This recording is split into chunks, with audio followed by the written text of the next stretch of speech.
Assalomu alaykum barchaga. Sizlar bilan men Young DevX yoki de qisqacha YDX deb aytishinglar mumkin. Men kimman? O'zini-o'zi turib olib, salomlashib nimadirlar tashyapti deb o'ylashinglar mumkin. Shu narsaga bugun tushuncha berib ketmoqchiman. Men kimman? 2 yildan oshiq tajribaga ega Laravel backend dasturchisiman. Endi esa bu bilim va tajribamni sizlar bilan bo'lishmoqchiman.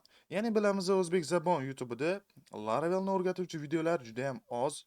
Mana shu narsani to'ldirishga men ham hissa qo'shmoqchiman va buning uchun nima qilamiz? Kurs yozamiz albatta. Kursimni ko'rasiz va o'ziga kerakli tajriba va bilimlarni olishingiz mumkin bo'ladi. Ko'p cho'zib o'tirmaymiz. Qani bo'lmasam ketdi. Videoni oxirigacha ko'rsangiz, oxirida qanaqa loyiha qilamiz, nimalar qilamiz, nimalarni o'rgana olasiz. Mana shu savollaringizga javob olishingiz mumkin. Qani ketdi. Buni bosish kerak-ku. Xo'p, Laravel nima? Laravel bu PHP'ning eng ilg'or, intuitiv va kuchli frameworkidir. Xuddi menga o'xshab. Xo'p, qisqacha qilib aytamiz, bu framework, PHP'ning frameworki albatta eng mashhuri hozirda. Nima uchun mashhur? Buning sabablari juda ham ko'p va framework tushunchasiga qisqacha ta'rif berib ketaman. Framework tarjima qiladigan bo'lsanglar, bu ramka degan ma'noni anglatadi. Lekin ramka emas, Romka in the bower deydi-yu. Lekin Laravel ramkasidan chiqib ketgan. Okay. Frameworkga aytadigan bo'lsak, bu tayyor shablon bo'ladi. Siz uni chaqirib o'rnatib olasiz va sizga tayyor fayllari keladi. O'sha fayllarda mayda-chuyda narsalarga bosh qotirmasin deb hamma konfiguratsiyalar yozib qo'yilgan. Ya'ni siz mayda-chuyda konfiguratsiya deyilganida o'sha ma'lumotlar bazasi bilan ulash, ya'ni har xil konfiguratsiyalarni o'zingiz loyihangizga to'g'rilab o'tirmaysiz. Ular oldindan to'g'rilanib qo'yilgan. Sizning fokusingiz to'liq kod yozishga qaratiladi. Mana shu narsalarni bizga framework ta'minlab beradi. Boshqa tillarni ham frameworklari bor. Masalan, JavaScriptni Vue.js, React.js kabi frontend uchun frameworklari bor. Boshqa backend tillari Python, Ruby tillari bor. Ularning Django hamda Ruby on Rails frameworklari ham bor. Bo'lmasam, nima uchun Laravelni o'rganishimiz kerak? Bu narsaga qisqacha javob berib ketaman. Sodda va intuitiv. Ya'ni siz eloquent o'yin va blade templating. Ya'ni siz loyihalarni qiynalmasdan osongina o'rganishingiz, Laravelni o'rganib loyihalarni qilishingiz mumkin. Bu sizni qiynamaydi. Xavfsizlik tomonlari. Laravel o'zi xavfsizlik tomonlarini maksimal o'ylagan va uni oldini olgan. Siz unchalik ham bosh qotirishingiz shart emas. Ya'ni CSR himoyasi, har xil shifrlash himoyalari bor. Tez ishlab chiqish, ya'ni artisan konsol va tayyor yechimlari bor. Siz qisqa vaqt ichida loyihani, kattaroq loyihalarni bitirib berishingiz mumkin va soqqasini ham olishingiz mumkin albatta. Ya'ni qisqacha qilib aytganda, qisqa. Katta jamoa, ko'plab resurslar va kengaytmalar. Bu degani Laravel dasturchilar juda ham ko'p, jamoa juda ham katta. Sizda muammo chiqadigan bo'lsa, buni Googledan yoki boshqa joydan izlaydigan bo'lsangiz ham, bu muammo boshqalarda ham chiqqan va bu narsa hal bo'lgan. Va siz ulardan ko'rib, muammoni hal qilishingiz mumkin. Hamda O'zbekistonda ham Uzbek Laravel communitysi bor va u joyga kirib ham siz nima qilishingiz mumkin? O'z savollaringizni berishingiz mumkin. U yoqda mingdan oshiq Laravel dasturchilari bor va hech bo'lmaganda 10 tasi sizga javob berar. Javob bermasa o'zingiz topasiz-da Googledan izlab. Hop.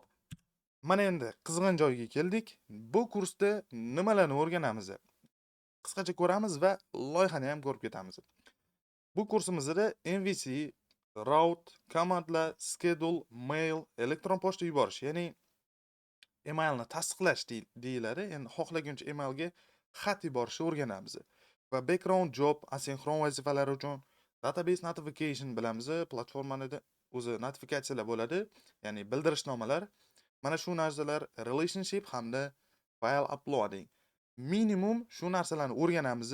Keyinchalik loyihamizni rivojlantirib, yanada boshqa texnologiyalarni ham aralashtirishimiz mumkin. Bu narsani vaqt ko'rsatadi. Albatta, men harakat qilaman shu loyihani oxirigacha olib borishga. Va endi qanaqa loyiha qilishimizni men sizlarga ko'rsatib beraman. Efirni uzmay turinglar, hozir stopni bosaman va qaytaman. Xo'sh, mana men loyihani ochib oldim. Bu loyihamda template'imiz bor. Mana shu template asosida Laravelni o'rganamiz. Home'dan boshlaymiz. Mana bizning loyihamizda turibdi. Ko'rishingiz mumkin. Bu YangDevX blog. Bu narsani o'zingiz o'zgartirib olishingiz mumkin. Xohlasangiz YangDevX crash deb yozib qo'yishingiz mumkin. Xo'p, loyihaga tavsif beramiz. Bu blog, bu joyda mana postlar turibdi va siz login, registr qila olasiz va postlarni ko'ra olasiz, izoh qoldira olasiz. Mana ko'rib turibsiz, izoh yozib qoldira olasiz. Bu shunchaki hozir HTML da yozilgan template, ya'ni shablon. Biz buni Laravelga o'tkazib, har bir funksiyasini ishlaydigan qilamiz. Bizda hozir hammasi ishlamaydi, shunchaki ko'rinish uchun. Chiroyli ko'rinib turibdi, bo'ldi. Biz buni yuragini ishlashimiz kerak. Va mana notifikatsiyalarni ko'rib turibsizlar.